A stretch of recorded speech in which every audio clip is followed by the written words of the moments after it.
ద్వితీయోపదేశకాండము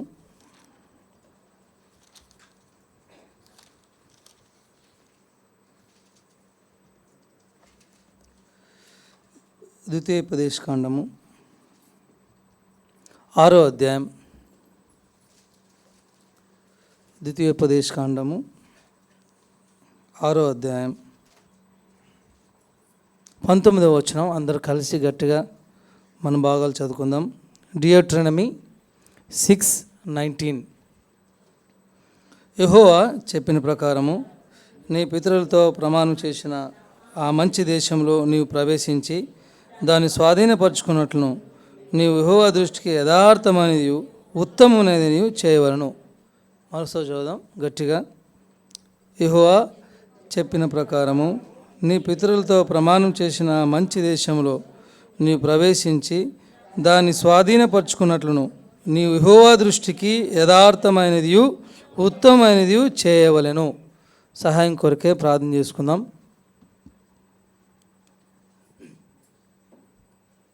ప్రేమ నమ్మకం గల నా ప్రియ పరలోకపు తండ్రి, ఉదయకాలము నీ దాసుని ఏర్పాటు చేసుకొని లేఖన భాగం ద్వారా వాక్యం ద్వారా నాతో మాట్లాడిన విధానం బట్టి వందనాలు. అవును తండ్రి, దేని చేత మీరు ఎందుకు ఏర్పాటు చేసుకున్నారో, దేని చేత ఏర్పాటు చేసుకున్నారో, ఎప్పుడు మీరు ఏర్పాటు చేసుకున్నారో అనే విషయాల మీద నాతో మాట్లాడేందుకే వందనాలు. నీ యొక్క దయా సంకల్పము చొప్పున దేవా, ప్రేమ చేత దేవా, అనాది కాలంలో జగత్తు పునాది వేయబడక మునిపే నన్ను క్రీస్తులో మీరు ఏర్పాటు చేసుకున్నారు. నేను ఏపాటి వాడిని తండ్రి, వెర్రివాడిని, తృణీకరింపబడిన వాడిని దేవా. ఇటువంటి నన్ను మీరు ప్రేమించి ఏర్పాటు చేసుకున్న విధానం అంతటిని బట్టి దేవా, ఉదయకాలానికి వందనములు స్తుతులను చెల్లిస్తూ వస్తున్నాను దేవా. వాళ్ళకి మనం సమీపిస్తుండగా మా అందరికి తోడేయండి అని వేడుకుంటూ వస్తున్నాం. నీ యొక్క వాక్యపు విలువలో మా అందరితో మాట్లాడమని వేడుకుంటూ వస్తున్నాం. నీ సన్నిధిని మాకు అనుగ్రహించమని యేసు పరిశుద్ధ నామమున అడిగి వేడుకుంటున్నాం తండ్రి, ఆమెన్.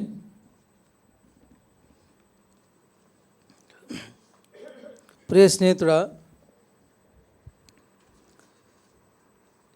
ఇక్కడ మనం చదివిన అంశంలో ఇక్కడ ఒక మంచి మాట రాయబడింది. ఏంటంటే, యెహోవా దృష్టికి యథార్థమైనది ఉత్తమమైనది చేయవలెను. ఇంగ్లీష్లో రాయబడింది, and though shawl do that which is right and good. కాబట్టి మన జీవితంలో ఉత్తమమైనది, యథార్థమైనది అది మనం చేయాలి అని దేవుని కోరిక. సాధ్యమైనంత వరకు ప్రభు నమ్మిన బిడ్డలుగా, దేవుని నమ్మిన బిడ్డలుగా, రక్షింపబడిన ప్రజలుగా అనేకసార్లు మనము మన జీవితంలో ఉత్తమమైనది చేయం. అంటే ఏది సరి అయినదో, ఏది ఉత్తమమైనదో అది మనం చేయం. ఉదాహరణకి మనం చాలాసార్లు కూరగాయల మార్కెట్కి వెళ్తాం. కూరగాయల మార్కెట్కి వెళ్ళినప్పుడు ఉదాహరణకి కొన్ని వెజిటేబుల్స్, ఎగ్జాంపుల్ ఒక వంకాయ తీసుకుందాం. వంకాయని మనం వంకాయలు ఏరుకుంటున్నప్పుడు కదండి, అందులో అది చెప్తాడు అన్నీ చాలా శ్రేష్టమైనవండి, ఇప్పుడే వచ్చాయండి, చాలా ఫ్రెష్ ఇవి అంటాడు. అన్నప్పుడు మనం ఏం చేస్తాం, అలా తీసుకొని అలా వేసుకొని చేయం కదా. ఒకవేళ వేసుకొచ్చాం అనుకోండి, వేసుకొస్తే ఇంట్లో ఏముంటుంది, ఇక్కడ ఒక ఇవన్నీ అసలు కూరగాయలు తెచ్చేకి రాదు, నీ ముఖంలో తెచ్చినావు. అంటే మా ఇంట్లో జరిగిందని చెప్పట్లేదు, జనరల్గా అందరూ చెప్తున్నా, నీ ముఖంలో ఉన్నాయంటారు, పుచ్చు తెచ్చినావు అని అంటారు. అంటే అంటే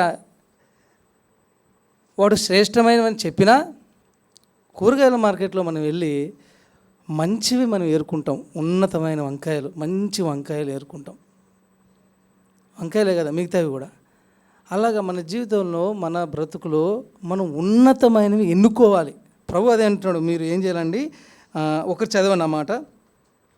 యెహోవా దృష్టికి యథార్థమైనది ఉత్తమమైనది చేయవలను.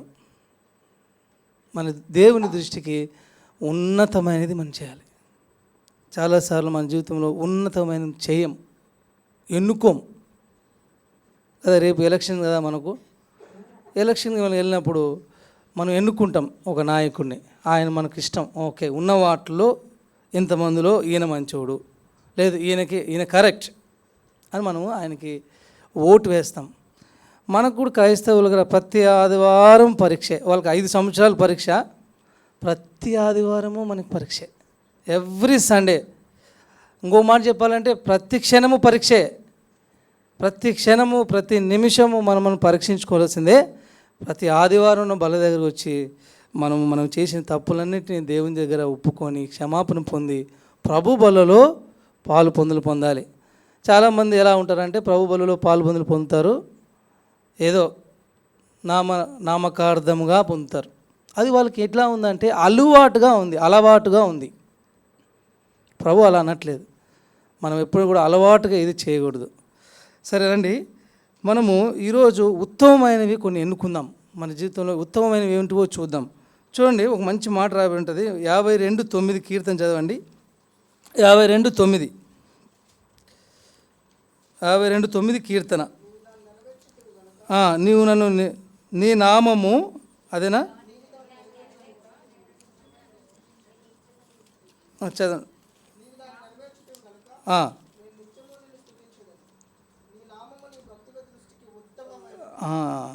ఆది బ్రదర్, నీ నామము నీ భక్తుల దృష్టికి ఉత్తమమైనది. 52:9 రాయబడింది. ఇది దావీదు రచించిన దైవ ధ్యానము. దావీదు తన అనుభవ జీవితంలో ఏమని చెప్తున్నాడంటే, నీ నామము నీ భక్తుల దృష్టికి ఉత్తమమైనది, నేను దాన్ని స్మరించి కనిపెట్టుచున్నాం. మన భక్తులు రక్షింపబడిన ప్రజలమి. ఈనాడు ఈ లోకంలో ఎన్నో నామములు గలవు, ఎంతోమంది దేవతలు ఉన్నారు, దేవుళ్ళు అని అనబడుతున్నారు. వీళ్ళందరికంటే మనం ఏం చేసామంటే ఉత్తమమైన దేవుని మనం ఎన్నుకున్నాం. అందుకే నీ నామము నీ భక్తుల దృష్టికి ఉత్తమమైనది కాబట్టే దాన్ని ఎన్నుకొని మనం అందులో ప్రవేశిస్తున్నాం, అందులో కొనసాగుతున్నాం. చూడండి, ఒక మంచి మాట ఉంటుంది. ఉత్తమమైనవి కొన్ని చూపిస్తాను. 109:21 కీర్తన 109:21. అక్కడ కూడా ఒక ఉత్తమమైనది లేఖనాలు కనబడుతుంది.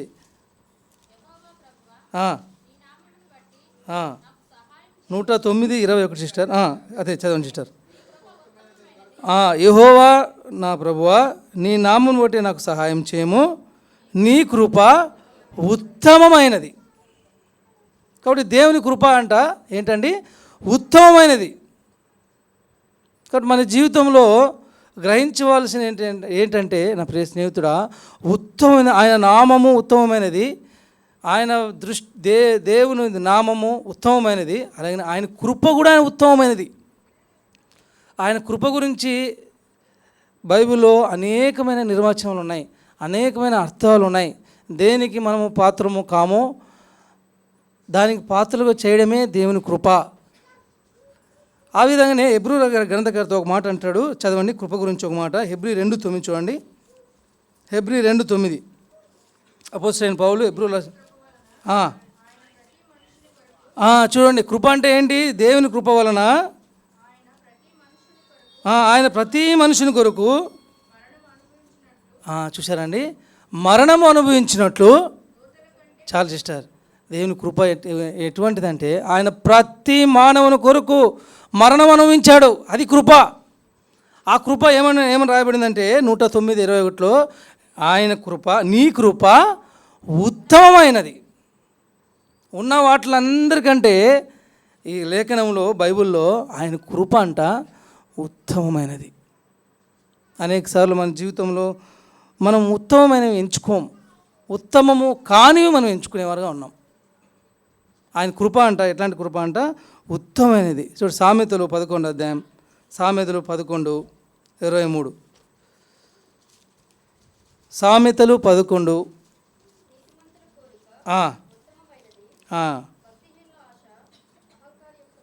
బైబిల్ ఏమంటుందండి? నీతిమంతుల కోరికంట ఉత్తమమైనది. మనకు చాలాసార్లు కోరికలు ఉంటాయి, పనికిమాలిన కోరికలే, లోక సంబంధమైన కోరికలే, ఇహలోక సంబంధమైన ఆశలే, కోరికలే మనకు ఉంటాయి. కానీ సామెతలో రాయబడింది నీతిమంతుల కోరిక ఉత్తమమైనది, భక్తిహీనుల ఆశ అహంకారయుక్తమైనది. కాబట్టి మన జీవితంలో మనము ప్రభు బల్లకు సమీప మునుపు ఉత్తమమైన వాటిని మనం ఎన్నుకోవాలి. మనం చూసాం, దేవుని నామము, నీ నామము నీ భక్తుల దృష్టికి ఉత్తమమైనది, నీ కృప ఉత్తమమైనది. ఇక్కడ రాయబడింది నీతిమంతుల కోరికంట ఉత్తమమైనది. ఈరోజు బల్లకు సమీపమునుపు మనం గ్రహించవలసింది ఏంటంటే ఏది ఉత్తమమో అది గ్రహించాలి. ఏది ఉత్తమమో ఒక 4 విషయాలు చూసి మనం బల్లకు వెళ్దాం. కానీ మొట్టమొదటిది మత్తయి సువార్త 7వ అధ్యాయం. మత్తయి సువార్త 7వ అధ్యాయం. మత్తయి సువార్త 7వ అధ్యాయం 13వ వచనం చదవండి.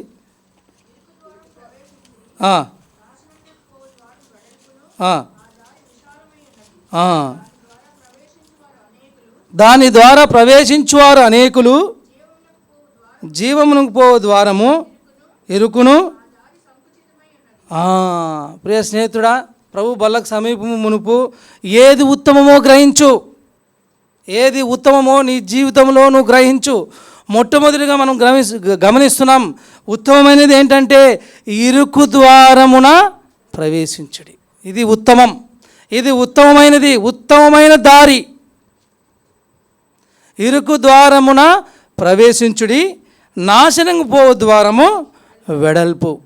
ఈనాడు లోకంలో ఉన్న మానవులు, ఈనాడు లోకంలో ఉన్న మరి విశ్వాసులను చెప్పుకుంటున్న చాలామంది ఈనాడు ఇరుకు మార్గంలో ప్రవేశించట్లేదు. వారు ఎటువంటి మార్గంలో, నాశనం పో ద్వారము వెడల్పు అయిన మార్గంలో వారు ప్రవేశిస్తున్నారు. ఎందుకంటే అందులో ఎంతో బెనిఫిట్స్ ఉన్నాయి, ఎంతో సంతోషం ఉంది, ఈ లోకంలో ఉన్న ఆనందం ఉంది, ఈ లోక సంబంధమైన సంతోషం ఉంది, ఈ లోక సంబంధమైన ఆశలు ఉన్నాయి. కానీ బైబిల్లో ప్రభు ఆ దారికి ఏ పేరు పెట్టారండి? చదవని ఆ మాట, నాశనమునకు పోవు ద్వారము వెడల్పు. ప్రభు ఏం చెప్తున్నాడు? ఏది కోరుకో బిడ్డా, నువ్వు ఏది కోరుకోవాలి అంటే ఏమని చెప్పాడు? ఇరుకు ద్వారమున ప్రవేశించాలి. అది కోరుకో, దాన్ని కోరుకోవాలి మనం. ఇరుకు ద్వారమున ప్రవేశించుడి. దాని గురించి రాయబడింది, జీవమునకు పో ద్వారము ఇరుకును, ఆ దారి సంకుచితమునై ఉన్నది, దాని కనుగొని వారు కొందరే. అందుకే ఆదివారంలో చర్చికి చాలామంది వస్తారు. చాలామంది దైవం చెప్పింది, ఆదివారం చర్చికి చాలామంది వస్తారు. ప్రేయర్ కూడికి చూడండి, 1000 మంది అనుకోండి, ఎగ్జాంపుల్ 1000 మంది సంఘం అనుకుందాం. సండే ప్రేయర్ కూడికి 100 కూడా రారు, 100 కూడా రావు. 100 మా అంటే హెబ్రోన్ సావాసము, హెబ్రోన్ మందిరాలు మనం చూసుకుంటే వాళ్ళు సండేస్లో వేల మంది. ఇట్లా మన శాలీం అలా చూసుకుంటే మంది చూసుకున్నాం. మనం కూడా అంతే, మనం 100లో కనబడితే 10లో కనబడుతుంది ప్రార్థనలో, 10 మంది కనబడతారు. ఇక్కడ కూడా అదే ఆ మాట అన్నాడు. ఏమంట రాయబడింది చూడండి, ఆ మాట చదవండి.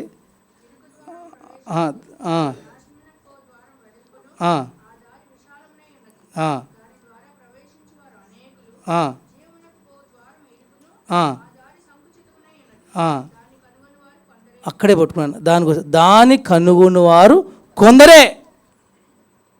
ఆ కొందరు కాబట్టే ప్రార్థనకు వస్తారు, ఆ కొందరు కాబట్టి ఆ కొందరే బైబిల్ స్టడీకి వస్తారు. ప్రభు ప్రేమను, రుచిని ఎరిగిన వారండి వాళ్ళు. దేవుని పిలుపు యొక్క వాల్యూ తెలుసుకున్నవారు. వాళ్ళకి తెలుసు దేవుని పిలుపు. ఇందాక అన్నకు చెప్పాడు, ఆ ఏర్పాటు అది ఎంత గొప్పదో, ఆ దేవుని పిలుపు ఎంత గొప్పదో. ఎవరైనా పెళ్ళికి నిన్ను పిలిచకపోతే, పెళ్ళికి మనకు తెలిసిన వారు, మనకు తెలుసు వాళ్ళు బాగా, కానీ పెళ్ళికి పిలవలేదు మనల్ని, ఎంత హృదయం నొచ్చుకుంటాం తెలుసా? అరే ఆయన నాకు బాగా తెలుసు కదా. ఒక ఆయన నాకు ఇప్పుడే గుర్తొచ్చింది. ఒక ఆయన, నేను ఎన్ఎస్టీలో వాకింగ్ చేసుకుంటూ వెళ్తున్నాను, కొద్దిగా సోమవారిని ఆ రోజు 7:30 చేసుకుంటూ వెళ్తున్నాను.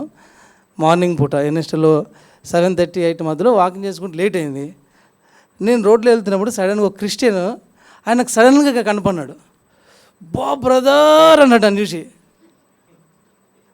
అన్న ఏమైందన్నా? సార్ ఆయన ఒక ఆఫీసర్, టెక్నికల్ ఆఫీసర్. ఏమైంది సార్ అన్నాడు సడన్గా. బ్రదర్ నేను మర్చిపోయాను బ్రదర్, ఈరోజు మ్యారేజ్ అయింది బ్రదర్, నా కూతురిది అన్నాడు. నిజంగా జరిగింది. అప్పుడు వెళ్ళాలా వద్దా చెప్పండి? అప్పటికే అయిపోయింది, అప్పటికే మన షెడ్యూల్ అయిపోయింటుంది కదా. అప్పటికప్పుడు లీవ్ పెట్టలేము, అప్పటికప్పటికి ఎప్పుడు పోలేము, ఏం చేయలేము. మేము వెళ్ళలేకపోయాము. ఎందుకు చెప్తున్నామంటే, ఎవరైనా మనకు తెలిసిన వారు పిలిచలేకపోతే హృదయం ఎంత నొచ్చుకుంటామో. ఒకసారి ఆలోచించు ప్రియ స్నేహితుడా. ఇందాక కూడా మన ఆరాధన వర్తమానం చూసినాం, బలహీనులం, ఎన్నికలేంటి వారం. నేను మళ్ళీ రిపీట్ చేయను, విలువ తెలియదు మనకు. అటువంటి వారు, విలువ తెలిసిన వారే వాళ్ళు ఎటువంటి మార్గంలో ప్రవేశిస్తారంటే ఇరుకు ద్వారంలో ప్రవేశిస్తారు. ఎందుకంటే అది ప్రభు మార్గం అండి. ప్రభు మార్గం చూడండి, ఒక మంచి మాట ఉంటుంది చూడండి. ప్రభు మార్గం అది. యోహాను సువార్త చూడండి, ప్రభు మార్గం అది. ఇరుకు మార్గం అంటే యోహాను సువార్త 10వ అధ్యాయం, యోహాను సువార్త 10వ అధ్యాయం 7వ వచనం చదవండి.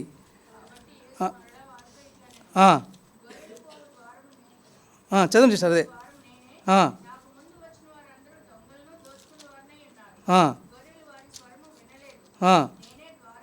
నేనే ద్వారమును,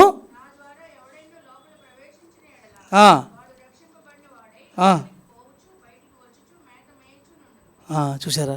ఆ ద్వారము ఎందుకు ఇరుకు ద్వారము ప్రవేశించడం అంటే అది దేవుడే. ఇక్కడ రాయబడింది, గొర్రెలు పోవు ద్వారమును నేనే. ఇరుకు ద్వారంలో వెళ్ళే వారు ఎవరంటే గొర్రెలండి. ఇప్పుడు వెడల్పు మార్గం వెళ్ళే వాళ్ళు ఎవరండి? మేకలే కదా. దేవుడి సింహాసనంలో కుడివైపు ఎవరున్నారు? మనం చూసాం కదా. తీర్పు దినం రోజున ఎవరుంటారు? గొర్రెలు. ఎడమవైపు ఎవరున్నారు? మేకలు. అవిశ్వాసులు, పిరికివారు, వ్యభిచారం చేసిన వారు, దేవునికి వ్యతిరేకంగా జీవించిన వారు. ఇటువైపు దేవుని బిడ్డలు, గొర్రెలు ఉంటాయి. అటువంటి గొర్రెల మార్గమే దేవుడు అంటున్నాడు, అయ్యా మీరు ఇరుకు మార్గంలో ప్రవేశించండి. కాబట్టి ఈ బలకు సమీప మునుపు ఏది ఉత్తమమో గ్రహించు. నీ జీవితంలో ఇరుకు ద్వారం అనేది ఉత్తమమైనది, అది దేవుని మార్గం. ఇక్కడ రాయబడింది, గొర్రెలు పోవు ద్వారము నేనే. అదే నేనే మార్గము, నేనే సత్యము, నేనే జీవం, నేనే ఆ మార్గం. బిడా నేనే ఆ మార్గం. ఏమని రాయబడింది? నాకు ముందు వచ్చిన వారందరూ దొంగలు. చాలామంది ఈ ద్వారం వెళ్ళు, ఈ రూట్లో వెళ్ళు, ఈ మార్గంలో వెళ్ళు, ఆ మార్గంలో వెళ్ళని చాలామంది వచ్చారు. వారందరూ దొంగలే. ఇక మంచి మాట, నేనే ద్వారమును. 9లో, నా ద్వారా ఎవడైనా లోపల ప్రవేశించిన ఎడల వాడు రక్షింపబడాలి. అనేకసార్లు మన జీవితంలో రక్షింపబడాలని చెప్పుకుంటాం, కానీ రక్షణ సంబంధమైన అనుభవం మన జీవితంలో లేదు. బాగా గుర్తుపెట్టుకోండి, దేవుడు రక్షించిన వాడు పడిపోయినా లేచి వస్తాడు. లేకపోతే మన జీవితంలో ప్రతిసారి పడిపోతున్నాం, లేస్తున్నాం.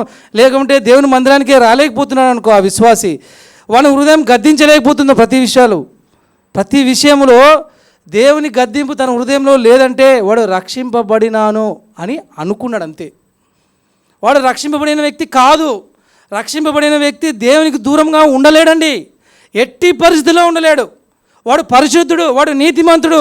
వాని హృదయం అంతా దేవుని సంఘముతోనే, దేవుని మందిరంలోనే, దేవునితోనే వాని సహవాసం ఉంటుంది. రక్షింపబడిన ప్రజలు, రక్షింపబడిన వాడు దేవుణ్ణి ఎన్నడూ విడువడు. వాని జీవితంలో కష్టం వచ్చినప్పుడు, నష్టం వచ్చినప్పుడు, ఒకవేళ అట్లా దూరంగా ఉన్నప్పటికీ దేవుని వాక్యం చేత సంధింపబడి వాడు దేవుని ఇంటికి వచ్చేవాడే ఉన్నాడు. అయినా చాలామంది రాలేకపోతున్నారా? నీకు తెలిసిన వారు, ఒకవేళ నువ్వు ఆ విధంగా ఉన్నావంటే నీవు రక్షింపబడినావు అని అనుకున్నావు అంతే, కానీ నువ్వు రక్షింపబడలేదు. సరే నా ప్రియ స్నేహితుడా, ఇక్కడ రాయబడింది మనం ఎటువంటి మార్గం ఎన్నుకోవాలండి? ఇరుకు ద్వారం. రెండోది చూద్దాం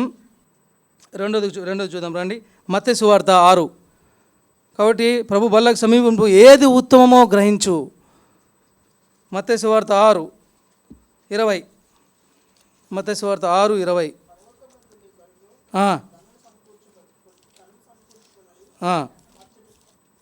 చదవండి బ్రదర్, చదవండి.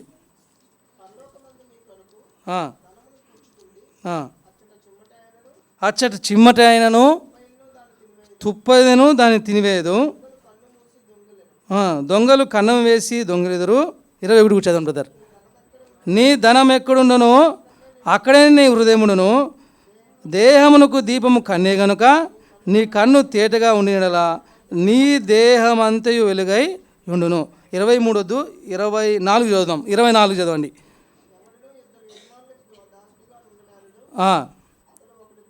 అతడు ఒకని ద్వేషించి ఒకరిని ప్రేమించును, లేదా ఒకరిని పక్షముగా నుండి ఒకరిని తృణీకరించును. మీరు దేవునికిని సిరికిని దాసులుగా ఉండనేరరు. రెండోదిగా ఏది ఉత్తమం గ్రహించాలంటే, ఉత్తమమైనది మనం ఏం గ్రహించాలంటే, ఇక్కడ పరలోకంలో ధనాన్ని మనం కూర్చుకోవాలి. ఇక్కడ రాయబడింది ఏమంటే, పరలోకమందు మీ కొరకు ధనము కూర్చుకొనుడి. ఈనాడు చూడండి, లోకంలో ఉన్న మానవులు దేనికోసం వారి యొక్క ప్రాకులాట, దేనికోసం వారి ప్రయాస, వారు సంపాదించాలి. ఈనాడు ఈ లోకంలో నేను సంపాదించిన తర్వాత అది నా బిడ్డలకు ఉండాలి, తరతరాలకు ఉండాలి అది అని వారి కోరిక. అందుకే వారు చూడండి ఎంత అన్యాయమైన జీవితం జీవిస్తున్నారో, ఎంత అక్రమమైన జీవితం జీవిస్తున్నారో, ఎంత లంచగొండితనంతో బ్రతుకుతున్నారో. వారు కన్నులు మూసుకుపోయి పాపం చేస్తున్నారు. కారణం, వారు పరలోకంలో ఉన్న ధనం కోసం పోరాడటం లేదు, ఈ లోక సంబంధమైన సిరి కోసం, ఈ లోక సంబంధమైన ధనం కోసం వారు పోరాడుతున్నారు. కానీ ఆత్మీయుడా, రక్షింపబడిన మానవుడా, ఇక్కడ దేవుడు ఏం చెప్తున్నాడంటే, ఏమని చెప్తున్నాడు? పరలోకమందు మీ కొరకు ధనము కూర్చుకొనుడి. అక్కడ కూర్చుకుంటే ఏమవుతుంది? అచ్చట చిమ్మిట అయినను తుప్పైనను దాన్ని తినివేయదు. ఈనాడు కూడా చాలామంది డబ్బు ఎక్కువైపోతే లాకర్లో పెడుతున్నాం కదా, లాకర్స్లో పెడతారు. తర్వాత డబ్బు మనం చూడండి, అప్పుడు ఐటీ రైడ్స్ జరుగుతాయి. ఐటీ రైడ్స్ జరిగితే బాత్రూమ్స్లో కూడా ఉంటాయి డబ్బులు. బాత్రూమ్ గోడ పగిలితే డబ్బులు ఉంటాయి. తర్వాత ఇంట్లో బెడ్స్ ఉంటాయి, బెడ్స్ కింద డబ్బులు ఉంటాయి. వాళ్ళు ఏం చేస్తున్నారు? ఈ లోకంలో ఉన్న ధనాన్ని కూర్చుకుంటున్నారు. దేనికోసం? వారి అవసరతల కోసం, సుఖం కోసం, ఈ లోకంలో ఆనందించడానికి కోసం, సంతోషించడానికి కోసం. అట్టువారిని కోసమే అన్నాడు కదా దేవుడు. ఏమన్నాడు? ఈ రాత్రి నీ ప్రాణమును నేను అడుగుచున్నాను. మన జీవం ఏపాటండి? ఎంతలో కనబడి అంతలో మాయమైపు నీటి పొడుగా. ఇక్కడ రాబడింది. రెండోదిగా ఏది ఉత్తమం గ్రహించాలండి? పరలోకములో. అందరూ చదువుదాం అన్నమాట, చదవండి. మత్తయి సువార్త 6:20. పరలోకమందు మీ కొరకు ధనం కూర్చుకుని అచ్చట చిమిటైనను తుప్పెను దాన్ని తినివేదు, దొంగలు కన్నం వేసి దొంగలేరు. ఎందుకంటే దొంగలు ఉన్నారాడ పరలోకంలో. ఉంటారండి దొంగలు? పరలోక రాజ్యానికి ఎవరు వెళ్తారు? నీతిమంతులు వెళ్తారు, యథార్థమంతులు వెళ్తారు, పరిశుద్ధులు వెళ్తారు. అక్కడ దొంగలు ఉండరు. ఇక్కడ దొంగలు ఉన్నారు. నువ్వు బయటకు వస్తే నీ ఇంటికి కన్నం వేసి ఎత్తుకొని పోతారా బంగారం అంతా, లేకపోతే ఆ డబ్బంతా. కానీ అక్కడ లేదు, అక్కడ దొంగలు లేరు. అందుకే నువ్వు సంపాదించిన నీ ధనం, నీ పరలోక ధనం, దానికి తుప్పు పట్టదు. దానికి ఈ పరలోకం యొక్క ధనం కోసం నీ పోరాటం ఏదైనా ఉందా? నీ ప్రయాస ఏదైనా ఉందా? కాబట్టి ఏది ఉత్తమమో ప్రియుడా నువ్వు అది గమనించాలి. చూడండి ఒక మాట, కొలస్సీలు రాసిన పత్రిక మనకి చాలా అందరికి తెలిసిన కొలస్సీలు రాసిన పత్రిక 3:1 చదవండి. కొలస్సీలు రాసిన పత్రిక 3:1. పైనున్న వాటినే వెతుకుడి,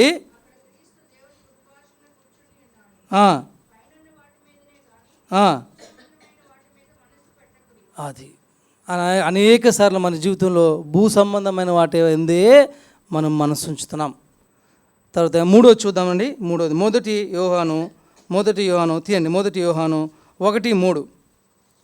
1 యోహాను 1:3 చదవండి బ్రదర్.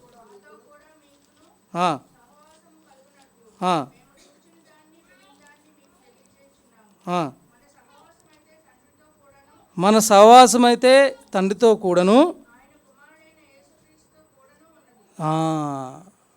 మూడోదండి ఏది ఉత్తమం తెలుసా? మొట్టమొదటి ఏం నేర్చుకున్నాం మనం ఈరోజు? మొట్టమొదటిది ఏంటిది? ఇరుకు ద్వారాన్ని మనం ఎన్నుకోవాలి. రెండోది ఏది ఉత్తమం గ్రహించాలి? బైబిల్లో రాయబడింది, నీ ఎక్కడ? పరలోకంలో నీ ధనాన్ని సమకూర్చుకోవాలి. మూడోది ఏది ఉత్తమం అంటే రాయబడింది, మన సహవాసం అయితే తండ్రితో కూడాను ఆయన కుమారుడైన యేసుక్రీస్తుతో కూడా ఉన్నది. కాబట్టి మన సహవాసం ఎవరితో ఉండాలి? తండ్రితో, ఆయన కుమారుడితో, లేకపోతే సంఘంతో ఉండాలి. ఈనాడు నీ సహవాసం ఎక్కడ? అన్యులతో ఉంది నీ సహవాసం. ఈనాడు మందిరం వదిలిపోతే మరి ఆదివారం వరకు నీ సహవాసము లోకస్తులతోనే కదండి. ఇప్పుడు మందిరం వదిలేస్తే మరి నువ్వు మందిరంకి వచ్చే వరకు నీ సహవాసం ఎవరితో ఉంది? లోకస్తులతోనే. ఏనాడు కూడా దేవుని నమ్మిన బిడ్డలతో నీ సహవాసం లేదు. అక్కడే తెలిసిపోతుంది నీ బుద్ధి, నీ జీవితం, నీ బ్రతుకు, నా బ్రతుకు, మన బ్రతుకు. నీ సహవాసం ఇక్కడేం రాయబడింది? మన సహవాసం అయితే మూడు మొత్తం చదవండి బ్రదర్, 1, 3 చదవండి. చూడండి, మాతో కూడా మీకును సహవాసం కలుగునట్లును చూసిన దానిని విని దానిని మీకు తెలియజేస్తున్నాం. ఇప్పుడు మన సహవాసం అయితే తండ్రితో కూడాను ఆయన కుమారుడైన యేసుక్రీస్తు. ఎక్కడుంది నీ సహవాసం? లోకం. అందుకే యెహోషువ ఒక మాట అంటాడు చూడండి, యెహోషువ 23:7 చూడండి. యెహోషువ 23:7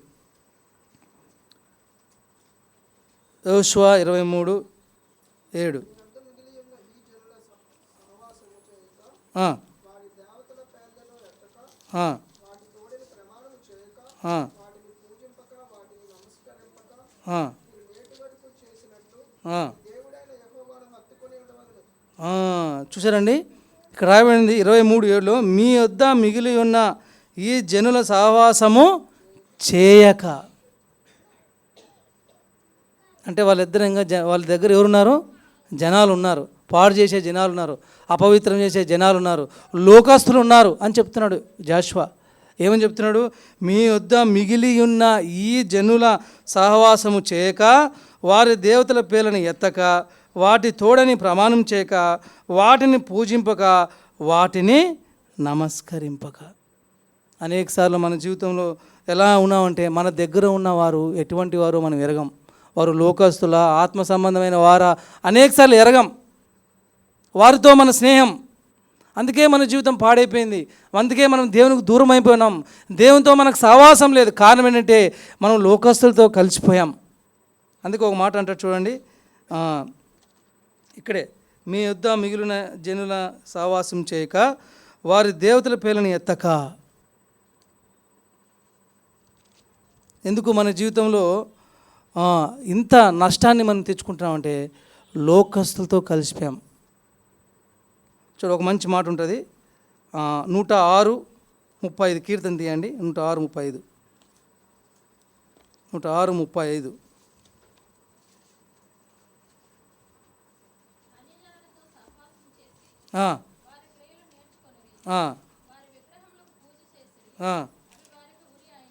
అన్యజనులతో సహవాసం చేసి వారి క్రియలు నేర్చుకున్నారు.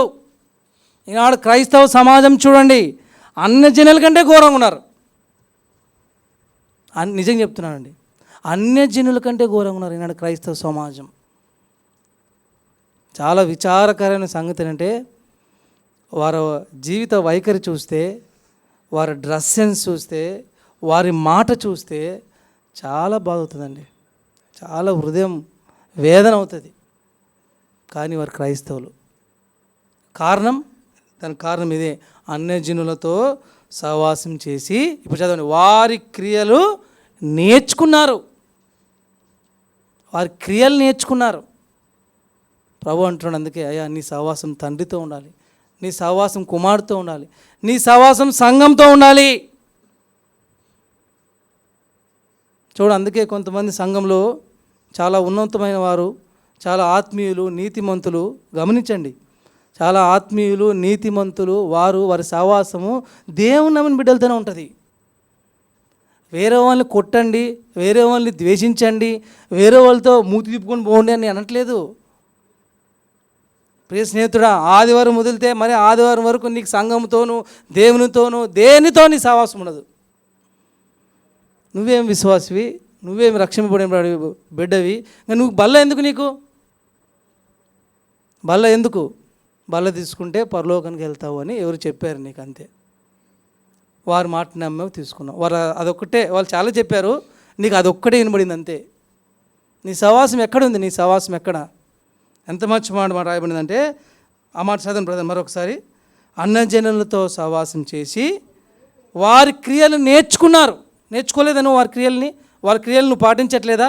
వారు బ్రతుకుతున్నట్టు నువ్వు జీవించట్లేదా? డ్రెస్ సెన్స్ చూస్తే ఎంత అవమానం, సిగ్గుచేటండి, సిగ్గుచేటు. సిగ్గుచేటు. ఈనాడు సంఘ పెద్దలు అంటారు, ఈనాడు విశ్వాసులు అంటారు, విశ్వాసులు పిల్లలే ఘోరంగా ఉన్నారు. సిగ్గుచేటు. వాళ్ళ డ్రెస్ చూస్తే తల దించుకొని ఎక్కడికైనా వెళ్ళిపోలా. ఎంత అవమానం! వారి తండ్రికి అవమానం కలిగేటట్టు వారి యొక్క వస్త్రాలు ఉన్నాయి. కారణం ఏంటంటే వారు ఏం చేశారంటే వారు అన్యజనులతో సహవాసం చేశారు. అందుకే వాళ్ళ అలవాట్లు వీళ్ళు నేర్చుకున్నారు. అందుకే పౌలు అంటాడు ఒక మాట, అది చెప్పి ముగిచేసుకుందాం, అయిపోయింది టైం సమయం. 1 కొరింథీయుల రాష్ట్రపత్రిక 7:24. 1 కొరింథీయులు 7:24 పౌలు అంటాడు. 7:24 1 కొరింథీయులు 7:24. సహోదరులారా, ప్రతి మనుష్యుడును ఏ స్థితిలో పిలువబడునో ఆ స్థితిలోనే దేవునితో సహవాసము కలిగి ఉండాలా. ఏ స్థితిలో దేవుడు నిన్ను పిలిచాడో, ఏ పరిస్థితిలో నిన్ను పిలిచాడో ఆ ప్రభువుకి నువ్వు ఎరిగినవాడు. ఆ ప్రభువుకి తెలుసు, నీకు కూడా తెలుసు ఏ స్థితిలో నుంచి నిన్ను పిలిచాడో, ఏ పరిస్థితుల్లో నువ్వు ఉన్నావో. చీకటిలో ఉంటివి, పాపంలో ఉంటివి, దుష్టత్వంలో ఉంటివి, ఒకప్పుడు నువ్వు దేవునికి దూరస్తుడుగా ఉంటివి.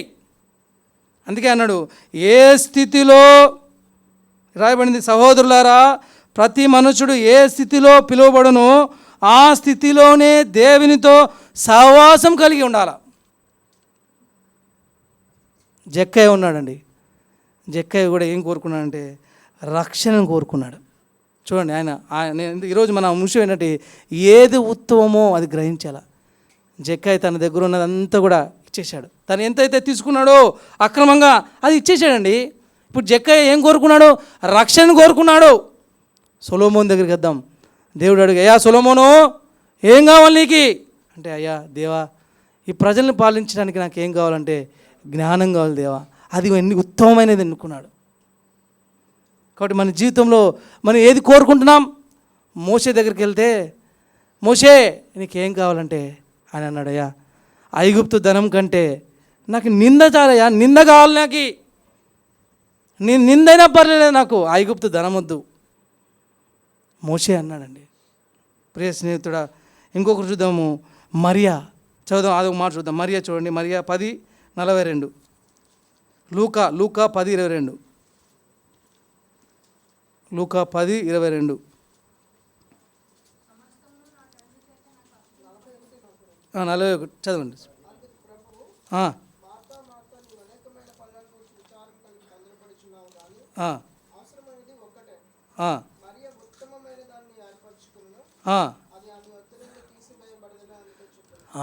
ఏం ఎంచుకుందండి మరియా? ఉత్తమమైనది బోధ ఎంచుకుంది. బోధ, దేవుని వాక్యాన్ని ఎంచుకుంది. చాలాసార్లు మన మట్టుకు, నా మట్టుకు, మీ మట్టుకు మనం అందరం మనం బోధని ఎంచుకోం. మరియా అంట, అందరు చదుదాం ఆ మాట. రండి అందరు తీయండి, బైబిల్ ఉన్నవారు అందరు తీయండి. ఆ మాట చదివి మనం బలకి వెళ్దాం. అందరు తీద్దాం, నేను కూడా తీస్తాను. అందరు చదువుదాం. 42 చదువుదాం. మరియా ఉత్తమమైన దాన్ని ఏర్పరచుకొనెను, అది ఆమె యొద్ద నుండి తీసివేయబడదని ఆమెతో చెప్పాను. ఎవరు చెప్పారు ఈ మాట? సాక్షాత్తు యేసుప్రభు వారు చెప్పారు. బోధన ఎంచుకైంది, ఉత్తమమైనది బోధ, అది ఎంచుకైంది. జక్కయ్య ఏమి ఎంచుకున్నాడు? రక్షణని ఎంచుకున్నాడు. మోషే దేని ఎంచుకున్నాడు? ఐగుప్తు ధనం నాకు వద్దు, నింద పర్లేదు, నాకు నింద ఓకే కదండి. సొలొమోను అన్నాడు, అయ్యా నాకు బంగారము ఆస్తి ఏది వద్దయ్యా, నాకేం కావాలంటే నీ ప్రజల్ని అనడానికి జ్ఞానం దయచేయ, వివేకం దయచే తండ్రి. కాబట్టి ప్రభు బలకు సమీపమునుపు ఏది ఉత్తమమో గ్రహించు, ఏది ఉత్తమమో నువ్వు ఎన్నుకోవాలి. 3 విషయాలు చూసాం, సమయం లేక నేను ముగిస్తున్నాను. 3 విషయాలు. మొట్టమొదటి ఏం చూసాము? ఇరుకు ద్వారమున ప్రవేశించుడి. ఇంకెక్కడ రెండవది ఏంటండి? పరలోకంలో నీ ధనముని సమకూర్చుకోండి. 3వది మన సహవాసము తండ్రితోనూ ఆయన కుమారునితో ఉండాలి. తండ్రితోనూ కుమారునితోనూ సహవాసం ఎక్కడ ఉంటుంది? ఎక్కడైనా వేరే ఇప్పుడు ఎక్కడైనా రోడ్లో ఉంటుందా, బజార్లో ఉంటుందా? ఎక్కడ ఉంటుంది అది? దేవుని సంఘంలోనే ఉంటుంది. ఈ లోకంలో తండ్రితోనూ కుమారునితో నీవు సహవాసం చేయాలంటే నీవు సహవాసము దేవుని ప్రజలతో కలిగి ఉండాలి. ఇందాక చూసాం కదా, ఎందుకు వారు అన్యజనులతో కలిసి వారి క్రియలు నేర్చుకున్నారు. కాబట్టి ఈ అంశాలను పట్టుకొని మన జీవితంలో ఉత్తమమైనది ఎన్నుకునే విధానంలో మనం ఉన్నామా లేదా పరీక్షించుకొని ప్రభు వలలో పాలు పొందాం.